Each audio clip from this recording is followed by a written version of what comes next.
ideas.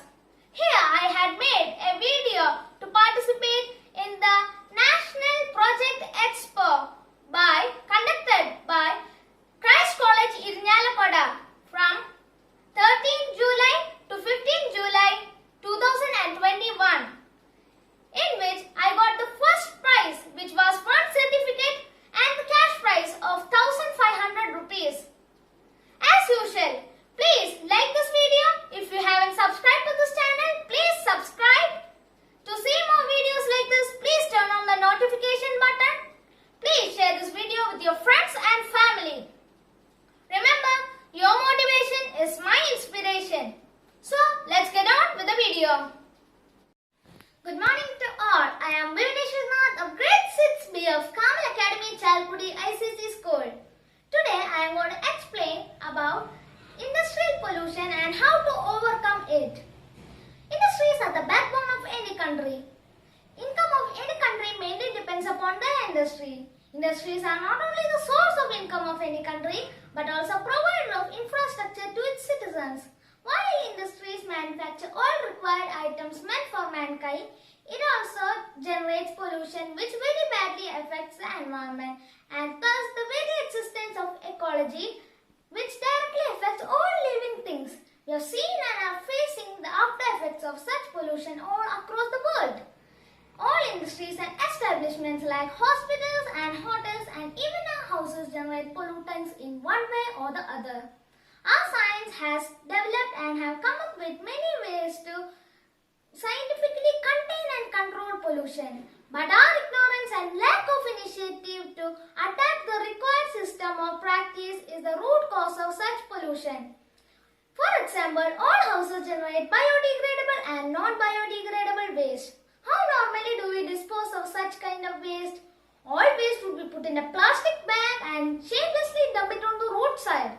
Is it the right way to dispose of such kind of waste? No, it is not. Instead, home waste should be segregated as biodegradable and non-biodegradable.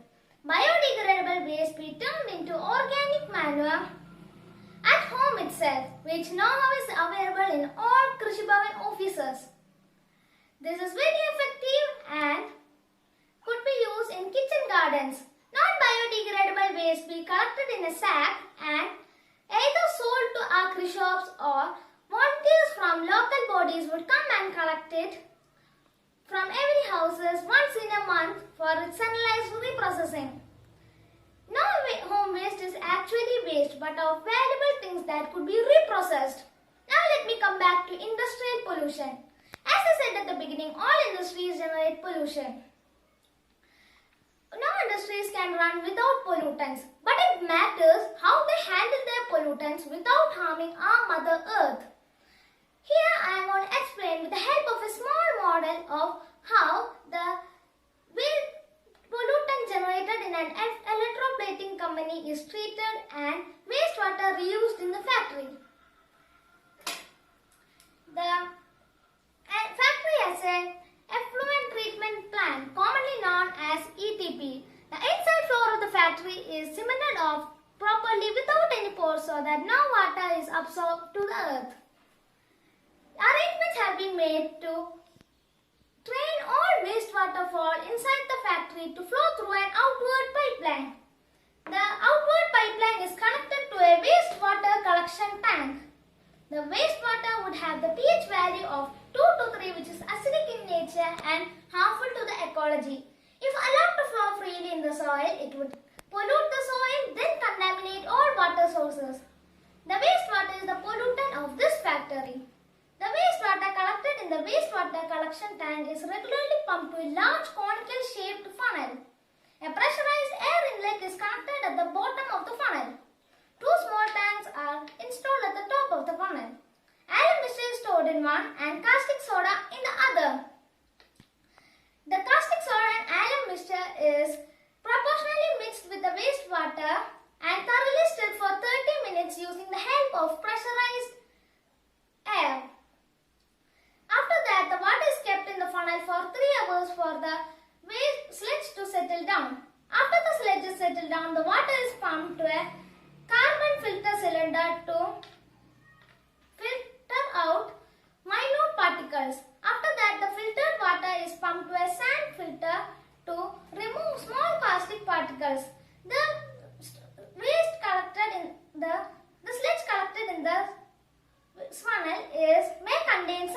wastewater which is pumped back to the collection tank to continue the process. The water from the sand filter is now purified and have the pH value of 6.5 to 7. This water is even safe to drink. This water is reused in the factory. This process reduces the amount of water taken to the factory. The sludge collected in the funnel is collected safely to give it to the other government authorized organizations. In this process, not even a single drop of wastewater is spilled over the soil. That means there would be no soil pollution, no water contamination. Thank you and have a great